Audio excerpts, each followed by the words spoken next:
హృదయాలను శుతిమెత్తగా స్పృశిస్తూ పదజరులతో పలకరిస్తూ నిరంతరం మీకోసం ఈ శ్రీమణి కవన సమీరం. ఈనాటి శ్రీమణి కవన సమీరానికి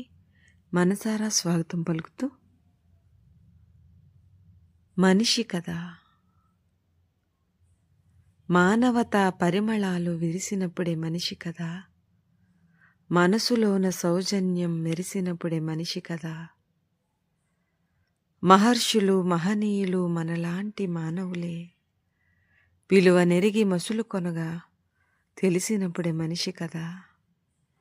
ఆలోచన వరమొందిన ధన్యజీవి మానవుడు, అహమన్నది విడనాడి గెలిచినప్పుడే మనిషి కదా, దైవమంటే వేరు కాదు మన లోపలే నివసించును, ఉన్నతమగు శిఖరముగా నిలిచినప్పుడే మనిషి కదా, మానవాళి గమనంలో నడవడికే ప్రాధాన్యం, మణిమయమగు సుగుణరాశి ఒలికినప్పుడే మనిషి కదా.